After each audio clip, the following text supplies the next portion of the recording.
Hello, real estate agent Stu Schmidt here with Oakster Funding, and this is another episode of Real Estate Pulse. Today is February 26th, 2023, and Real Estate Pulse is a platform. It's an educational platform that Oakster is proud to be part of about new changes in the mortgage industry and the real estate industry that's actually affecting your business. If you're here because of this flyer that I flashed and sent you a little bit of a snippet of about debt to income ratio and how that's going to be affecting your business, that's what this one episode's about. So when you're actually going to go out there and you're looking at from a qualification standpoint, and you're looking at, well, my broker, my banker gives me my pre-approved letters. They're the ones that are getting my clients qualified. You need to start to ask that question: what is my client's debt to income ratio? Okay, that is just as an important credit profile is, well, what are the scores? Are they going to be able to qualify? Because it could cost your client thousands, and I mean thousands of extra dollars that they were not anticipating if those questions are not being asked properly.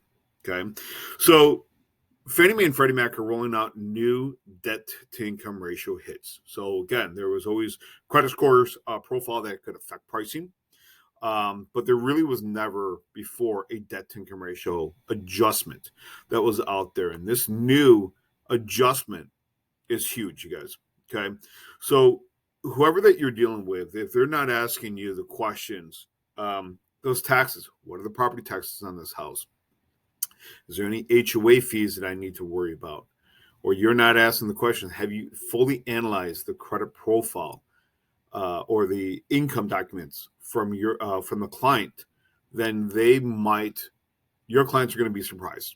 Okay, so Fannie Mae and Freddie Mac actually have rolled out new adjustments for debt to income ratio.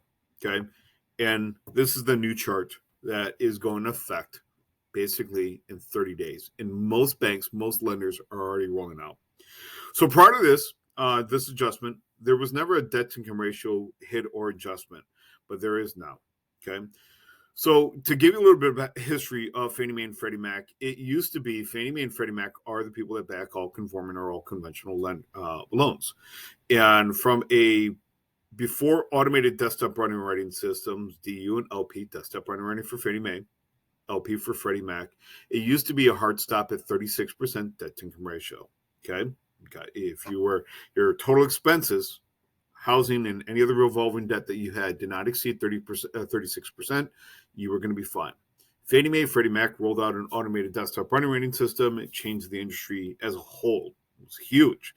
And you used to be able to go to 45, 48, 49, 49.9 with additional compensating factors, strength of a file, additional reserves, just the strength of the overall loan itself. But there was never a debt to income ratio hit. Now that there is, 740 or better always used to get you guys best pricing for your clients. My client scores are great, 740 or better. But if whoever you're dealing with is not asking about their debt to income ratio, there's going to be surprises. Look at this adjustment, 0.75. That is not against interest rate. That is against overall cost to your clients. So what I'm outlining is if you're looking at a $300,000 or let's even go a $600,000 loan, client's a 740 credit profile or better, he's putting down 15%. You're like, this is going to be great. He falls within a 40% debt. If he's exceeding at a 41% debt to income ratio, there is going to be an adjustment of 0.75 in cost or an additional $4,500 adjustment for your client. So again, that's why I said this is huge, you guys. This is so big in business across the board. Mortgage brokers and real estate agents, we're partners. Okay, we're partners in the transaction to secure the loan, to get your client their house, to make you look good, agents. That's the idea of a broker. Not only get the loan, but our job is to make sure that you're looking like a rock star and you're getting your clients their dream house that they're excited about. Okay, you found them the house. It's our job to give them the loan. But if your person that you're working with is not asking the right questions, what are the property taxes on? Does this property have any HOA dues or neighborhood maintenance fees? If they're not analyzing income documents right? If are you just going off your base income, or are you using bonus income for the client? You should start to ask these questions for your broker or anybody across the board that you're helping or they're securing that loan for you. Because if your client's debt to income ratio is exceeding a 40% overall, we are now seeing these new adjustments that are going to come into play, and it's going to cost your client thousands. So they're not going to know that up front. Okay. They're not going to, if you said, Steve, the taxes are, or Mr. Broker, Mr. Banker, the taxes are 10,000 and they end up being 13,000 on the house. Okay. That could affect the debt to income ratio. If they say, a client says, I'm working full time, I make $60 an hour, which is $120,000 worth of income. And we find out that they're only working 45 hours a week. That could affect the overall debt to income ratio. And they're not going to know about that. They're not going to really understand that until either A, they've gotten all the income docs and have reviewed it, or B, we've already sent you to underwriting and the underwriter has reviewed it and made the adjustments. So from a lending perspective, if you are at a 38% and you're pushing or you're getting close to that 40%, and the underwriter comes back with lower income across the board, the lender is going to redisclose to your client, and all of a sudden the client's going to go, wait a minute, why do I now need to bring an extra 2, 3, 5,000, maybe even more money to the closing table than I was expecting? Where am I going to come up with this? Who are they going to call? They're going to call the broker, but they're also going to call you, real estate agents, as what is going on with this guy that you referred to me? Why am I getting hit this other fee? And then everybody's going to start dancing around on that.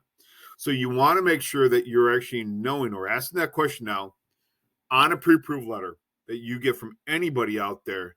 What is the client's overall debt to income ratio? And if they come back to you, go, well, what do you mean? That I got improved. I'm going to get them a loan. Don't worry about it. It should be throwing red flags across the board for you. So this is the new hits that Fannie Mae and Freddie Mac are rolling out. These are the loan level of price adjustments are for debt to income ratio. This is not against interest rates, but this is against overall pricing. Now, again, if you want to absorb that pricing into their interest rate, then it's going to affect your overall interest rates across the board. And that's what you might be seeing. Or again, your client's going to call you back and everything. My client locked me in at this rate. Why am I now 3/4 of a point or half a point higher across it? Who did you send me to? What kind of bait and switch tactic is this? So again, it's important as an agent that you know about these new adjustments, as that you're informing your customers about that you're asking your broker or your banker, whoever that you're dealing with, what debt to income ratio are you qualifying my client off of? And if they give you any kind of runaround or any fluff answer, again, you should have red flags coming up. Okay. So guys, this is affecting your business. My name is Steven Schmidt. This is another episode of Real Estate Pulse. Thank you very much. We'll see you next time. You have a great day. Bye-bye now.